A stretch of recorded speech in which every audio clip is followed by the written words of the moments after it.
हम तुलनात्मक अध्ययन पढ़ रहे थे। आज हम पेज नंबर 5 पढ़ेंगे। ठीक है, आई होप कि आप फर्स्ट, सेकेंड, थर्ड और फोर्थ पेज अच्छे से रिवाइज कर रहे हो।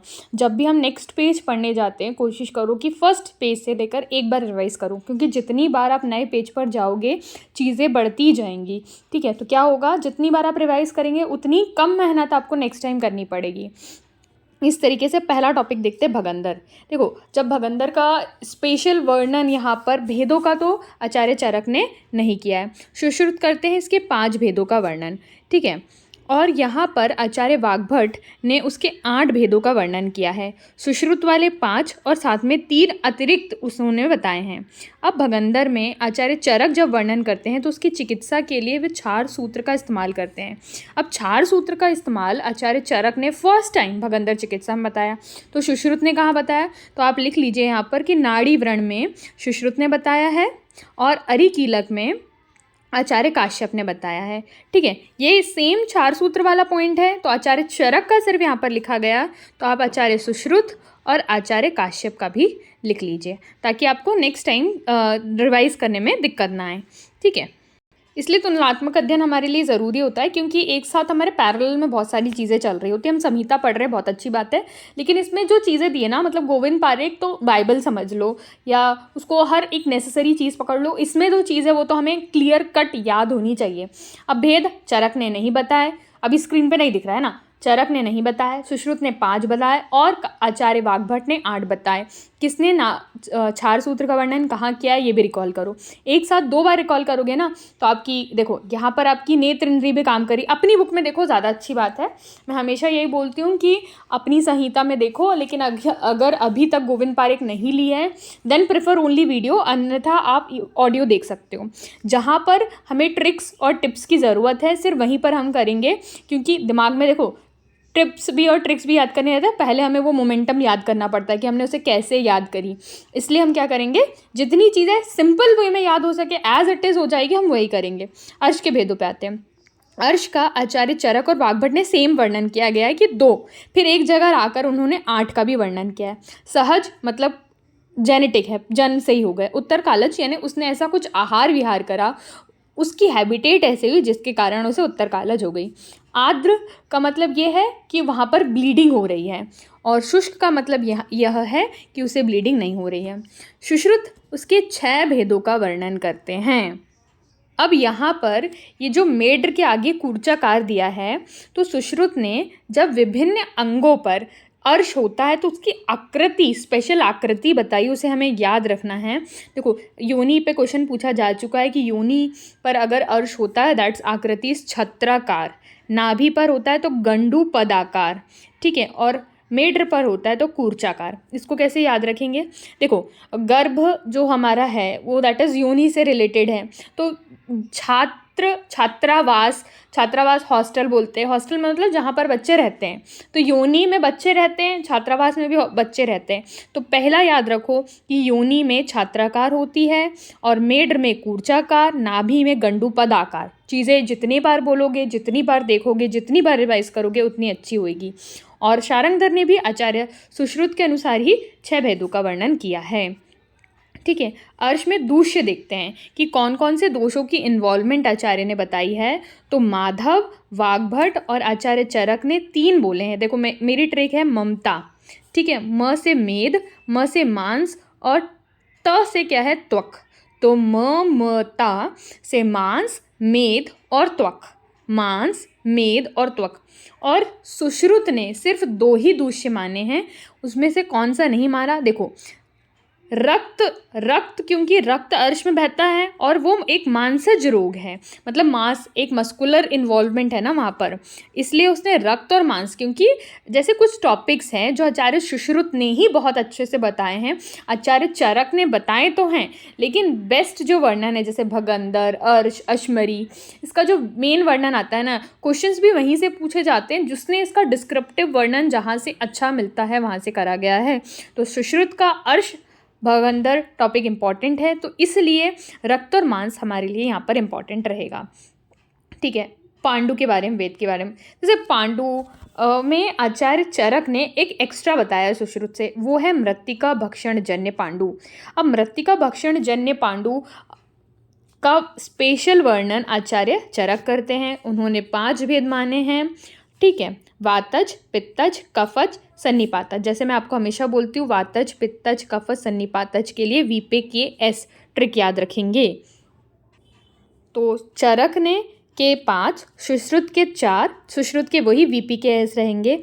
अब ये जो ब्रैकेट में लिखा है पानकी, लाघरक, अलसाख्य, पांडु के पर्याय बताए गए हैं। किसने बताया? आचार्य सुश्रुत ने बताए। माधव ने वही 5 बताए जो चरक ने बताए हैं। हारित के अधिकतर पूछा जाता है कि हारित के पांडु के भेद कितने हैं, तो हारित के हैं 8। कौन से? एक तो हो गए हमारे वीपी के एस और मत्तिका भक्षण जन्य, 2 उसने कामला को इंक्लूड कर दिया, 1 उसने हलिमक को इंक्लूड कर दिया, ठीक है। 2 कामला 1 हलिमक, ठीक है। इस तरीके से हो जाएंगे 8। तो हारित के पांडु के भेद मैं बोल रही हूँ, अच्छे से याद करना ज़रूरी है। दूष्य, पांडु के दूष्य देख लेते हैं। यहाँ पर देखो, यहाँ पर है मान चरक अनुसार, ठीक है। सुश्रुत ने सिंप्लीफाई कर दिया है। पांडु एक अनीमिया बोल देते हैं, अनीमिया में रक्त नहीं रहता है, हमारा HB लो हो जाता है, ठीक है। बड़ा बड़ा अगर देखें तो ऐसे ही रहता है, तो HB लो हो जाता है, तो इसने सिर्फ रक्त बोल दिया, लेकिन वो हमारी त्वचा में विजिबल होता है, येलोनेस, तो इसलिए हमारा त्वक हो जाएगा। और मांस, रक्त, तो रक्त प्राइमरी है, रक्त याद रखने की ज़रूरत है क्या? नहीं है। रक्त दिखता कहाँ से है? त्वचा में दिखता है, तो त्वचा और मांस, रक्त, त्वचा, मांस। आचार्य चरक अनुसार पांडु के दूष्य भेद कितने हैं? 5। आचार्य सुश्रुत ने कम ही चीज़ें मानी हैं। सुश्रुत ने 1 दूष्य और 4 भेद माने हैं। कोशिश करना कि जब भी हमेशा पांडु पढ़ो, कामला को साथ में पढ़ते रहना, क्योंकि एक उसकी क्रोनिक स्टेज भी मानी है, तो पहले सिंप्लीफाइड स्टेज पता होगी और ये आगे जाके कितना क्रोनिक होने वाली है ये भी हमें पता रहना चाहिए। तो इसके दूष्य में देखो त्वचा नहीं मानी गई है। देखो आचार्य चरक ने इसका जब दूष्य का वर्णन किया तो रक्त माना है, मांस माना, लेकिन त्वचा नहीं माना। सुश्रुत ने एज इट इज़ हमारा रक्त ओनली दूष्य माना है। नेक्स्ट रोग है हिक्का। जब हिक्का पे आते हैं तो हिक्का का श्वास सबके 5-5 भेद है और सबके नाम वातज, पित्तज, कफज से अलग है। क्या है? तो अन्नजा, व्यपिता, छोद्रा, महा और गंभीरा हिक्का।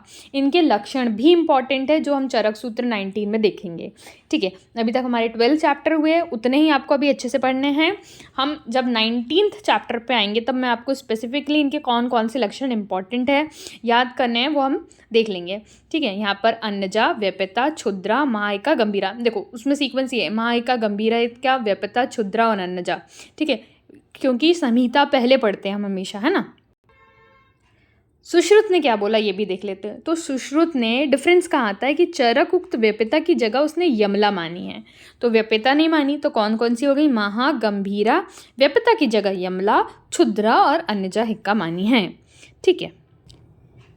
पेज नंबर 3 में जब हमने उदावर्त पढ़ा था तब मैंने कहा था कि सिर्फ 6 भेद जो आचार्य सुश्रुत ने, एक तो अतिसार के माने हैं, दूसरा उदावर्त के, तो उदावर्त यहाँ पे रिवाइज होगा कि उदावर्त के भी 6 भेद माने हैं।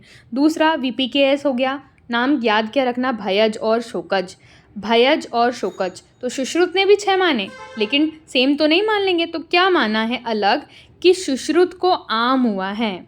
सुश्रुत को क्या हुआ है? आम। सुश्रुत को आप याद रख सकते हैं कि सुश्रुत को आम अतिसार हुआ है, क्योंकि और उसको भय नहीं है। देखो सर्जन है, सर्जन को किसी चीज़ का भय रहेगा क्या? नहीं रहेगा। तो भयज अतिसार आचार्य चरक ने माना है, सुश्रुत ने भयज अतिसार की जगह आमज अतिसार माना है। क्या माना है? आमज अतिसार माना है। देखो जो चीज़ अलग है मैं हमेशा बोलती हूँ उसी पे से क्वेश्चन आने की सबसे ज़्यादा संभावनाएं बनती हैं। सिर्फ आचार्य शारंगधर ही है जिन्होंने 7 भेद माने हैं, अन्यथा सबने उसके 6 भेद माने हैं। वाग्भट ने कितने भेद माने हैं? 6 माने। तो कौन सा एक्स्ट्रा माना? एक्स्ट्रा नहीं माने, उसने 6 ही माने हैं जो चरक ने माने, लेकिन उसने जब नामों का वर्णन किया है तब उसने शनरत और अनरत ये भेद भी एक्स्ट्रा माने हैं। माधव की बात आई तो सेम एज अ सुश्रुत, और अब यहाँ पर एक्स्ट्रा माने ना, तो इसने कौन सा माना कि आचार्य चरक भी जो बोल रहे हैं, आचार्य सुश्रुत जो बोल रहे हैं, दोनों की बातें मान ली गई कि भयज भी मानूंगा मैं और शोकज भी मानूंगा, दोनों को मिला के हमारे 7 अतिसार हो जाते हैं। बात आती है नेक्स्ट रोग, दैट इज कास। कास, हिक्का, श्वास सबके 5-5 भेदों के बारे में वर्णन किया था। हारित ने अभी किसके 8 भेद और बताए थे? अभी हमने लेटेस्ट पढ़ा है कि किसके हारित ने 8 बताए थे, बताओ, आंसर बताओ, ठीक है। पांडु के भी 8 बताए थे, कौन कौन सा इंक्लूड किया था बताओ। ठीक है, अब यहाँ पर जो नेक्स्ट वर्ड लिखा है दैट इज़ भिन्न कांस पात्रस्य। अब जब हम कास की परिभाषा पढ़ते हैं, तब हम उसमें लिखते हैं जो कासे के पात्र जब भिन्न फटे हुए कासे के बास की तरह, कासे के बर्तन की तरह जिसमें आवाज़ आती है दैट इज़ रोग, उसको कास रोग कहते हैं। ठीक है, वो यहीं पर वही चीज़ बताई गई है। नेक्स्ट चलते हैं विसर्ग पे। तो विसर्ग के 7 भेद हैं, कौन कौन से हैं? हमारे VPKS हो जाएंगे सबसे पहले, फिर एक्स्ट्रा जो है, अब दोषिक इन्वॉल्वमेंट यहाँ पर इंपॉर्टेंट हो जाती है, क्योंकि जो बाकी जो हमारे 3 हैं जैसे अग्न्यय, अग्रंथि और कर्दम, इसमें द्वंद्व दोषों से बनकर बने हैं। तो कौन से दोष में किसका इन्वॉल्वमेंट है ये याद रखने के पर्सपेक्टिव से इम्पॉर्टेंट है। ठीक है, ग्रंथि, अग्न्यय और कर्दम। अग्न्यय है तो ज़्यादा नहीं सोचना, वो हमेशा वात पित्तज रहता है। ठीक है, ग्रंथि जब बनती है वो अधिकतर वात कफज रहती है। बचा कौन सा? कर्दम, तो ये हो जाएगा पित्त कफज। तो दोषिक डोमिनेंस यहीं पर उसकी मार्क कर लो ताकि रिवाइज करने में ईजी पड़े। ठीक है, इससे जो UG में भी क्वेश्चंस बनते हैं, मेरे को पेपर में भी आया था इसका क्वेश्चन। ठीक है, दोषिक डोमिनेंस का। आचार्य चरक और माधव ने 7, सुश्रुत ने 5, वाग्भट ने चरक उक्त 7 और 1 एक्स्ट्रा छतज मानी है। शारंगधर उनसे भी एक्स्ट्रा हैं कि तुम्हारी 8 और 1 अग्निदग्ध जन्य।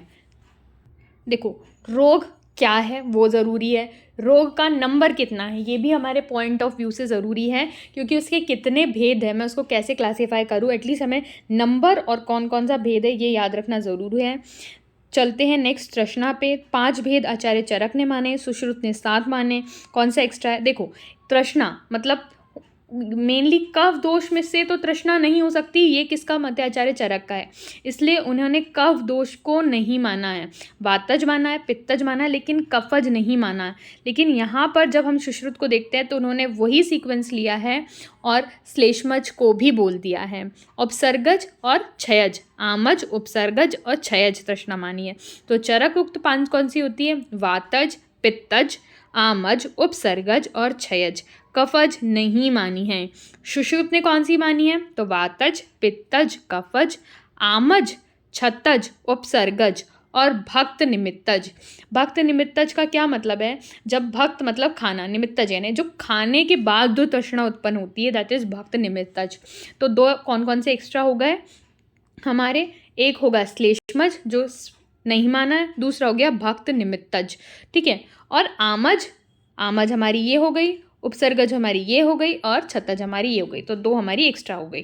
ठीक है, अतिसार के साथ ही छर्दी के भेद भी हमें याद रखने चाहिए। देखो, ऊपरी मार्ग से निकल रहा है दैट छर्दी, अधो मार्ग से निकल रहा है तो अतिसार। तो हम चरक का देख लेते, चरक वाग्भट के सेम पॉइंट्स हैं, चरक ने 5, सुश्रुत ने भी 5, माधव ने भी 5, एक्स्ट्रा कौन बोल रहा है? शारंगधर। अब मैंने मार्ग की बात इसलिए कही थी क्योंकि वायु इन्वॉल्वमेंट बताई है। सुश्रुत ने और वाग्भट ने दोनों ने वायु इन्वॉल्वमेंट बताया है। तो वाग्भट जब इसका वर्णन करते हैं तो सिर्फ बोलते हैं उदान वायु, क्योंकि ऊपर का मार्ग है तो उदान वायु। लेकिन आचार्य सुश्रुत ने उदान वायु और व्यान वायु भी बोला है, क्योंकि व्यान वायु तो सर्व शरीर में व्याप्त रहती है। तो उदान वायु और व्यान वायु, तो सुश्रुत की हो गई 2 वायु यहाँ पर इन्वॉल्व। चरक चिकित्सा का 23rd चैप्टर जो कि विष चिकित्सा का जिसमें वर्णन है, वहाँ पर विष वेगों की 8 संख्या वर्णित है और सुश्रुत ने इसकी 7 ही संख्या वर्णित बताई है। साथ ही साथ सुश्रुत में ये भी वर्णन मिलता है कि जानवरों और पक्षियों में विष के वेग कितने हैं। ठीक है, तो यहाँ पर इस तरीके से हमारा पेज नंबर 5 कंप्लीट हो जाता है। ज़्यादा चीज़ें ऐसी नहीं थी कि हमें रटनी पड़े, अच्छे से मैंने समझाया है, जो चीज़ याद करने को बोली वो करना है। और इस तरीके से पूरे 5 पेज कंप्लीट होते हैं। नेक्स्ट वीडियो में हम 6th पेज देखते हैं। कंटिन्यू धीरे धीरे चीज़ें कंप्लीट करते जाएंगे, पढ़ते रहो। Thank you.